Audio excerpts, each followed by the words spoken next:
It was an event in 1981 that made me want to pursue my creative dreams, pursuing art and writing and film.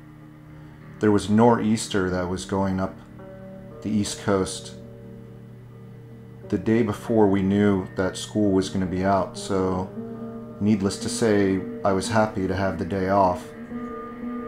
Trapped inside our home, the TV was on, and at a certain point, I remember the news breaking into whatever show I was watching. I don't remember what show it was. A plane leaving from National Airport had crashed into the 14th Street Bridge and flipped over and landed in the icy water. There was a news crew that was actually very close to the location filming something at the Pentagon. And before even the police and the fire department got there, they were filming the wreckage and a few survivors that had shown up through the cold water.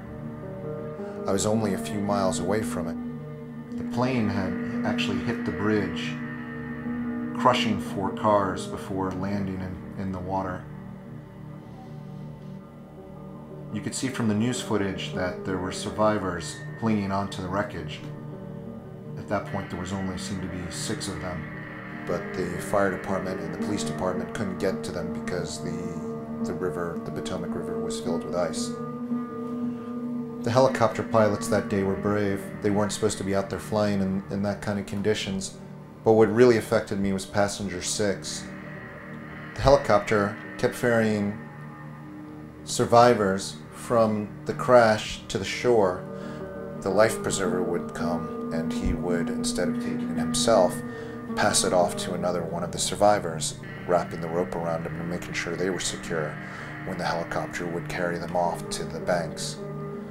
And they kept doing this time after time and kept trying to make sure everyone else was taken care of.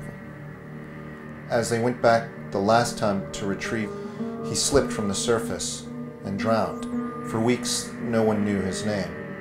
Sometimes I would wonder if he actually knew that he was going to die. I'm sure he didn't think there would be any possibility of that happening. And the pilots in the park police helicopter said that he seemed to be the most alert, the most aware.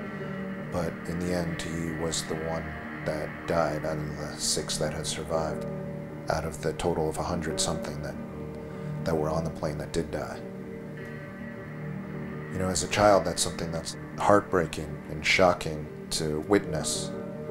It's no longer that you're watching something on television and television creates a distance. This was something that was a few miles away from the location I was. My mother even knew one of the passengers on the plane who died. It was something so local and so connected that you really felt present and aware of what was going on. Since that time, I've wondered, doing something even though you're terrified and maybe giving the ultimate sacrifice of your own life, if you could still do that, and I would question if I could.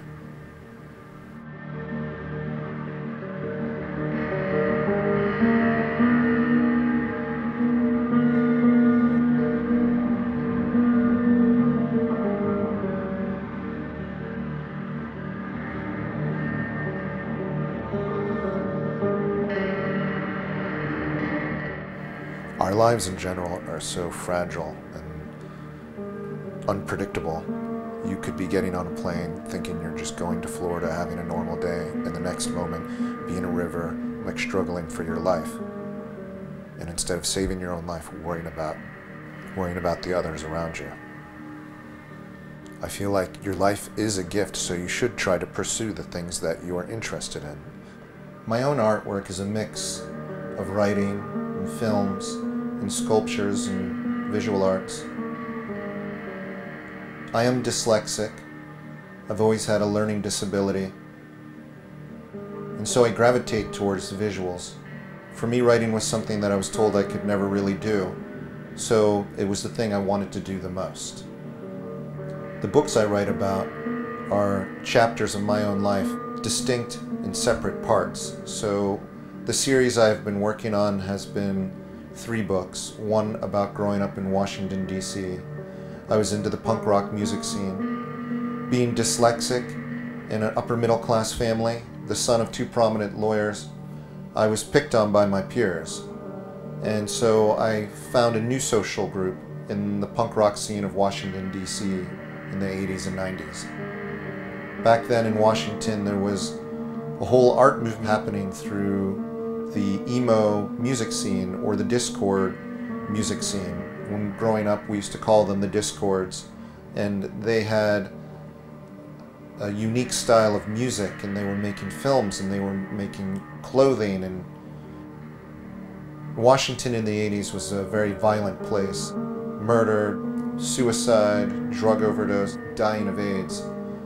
Growing up in that sort of environment, you believe that that's normal and that's how everybody lives. In 1988, I had the opportunity to come to New York and go to the School of Visual Arts to study fine arts, and then I would end up switching to film. But moving to New York and talking to other people, I realized that, growing up in Washington and having so many friends die in such a brutal, violent way wasn't normal. It wasn't something that most people understood or grew up with. Writing the book for me, A Rich Boy Cries for Mama, get those things out, almost like self-help or a therapeutic process of talking about those stories that help form the person that I am. I think that's what you should strive for as a writer or as an artist or as a creator, is doing something that has the spectrum of both comical highs and depressing lows. So the books were broken up into 3 segments. Growing up in Washington, D.C., a dyslexic son of 2 predominant lawyers. Then moving to New York City, I got into the bar scene. The 3rd book that I'm working on right now is called The Antagonist, which is an amalgamation of all of the experiences I've had being a part of an art movement that I helped start. Coming to New York, doing the Antagonist art movement, which is nothing really more than a social art movement, and we've shown in this point museums and done shows in overseas and have put out films and clothing lines and writers' nights and produced books, but virtually we're unknown. And how do you surpass that? Just about every day I wake up thinking that I want to quit, that I want to stop and give up. I think a lot of times that I'm driven to make art and create things because it's really a way of self-medicating to deal with a depression that I've had for my entire life, a way to sort of justify why I exist on this planet. That said, the frustration I have of not ever being able to live up to my ideals of what success are heartbreaking, and many times I just want to give up. But giving up would mean that I would have nothing left.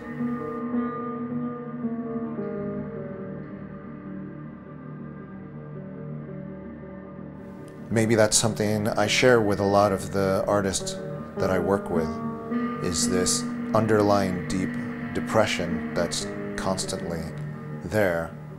I've worked very hard to try to make things better for myself and the artists that I work with, but virtually we are unheard of, and virtually I'm unheard of. My dreams and my hopes are to do something that will far exceed my own existence, but I fear the fact that I'll probably just be nothing more than Mr. Nobody.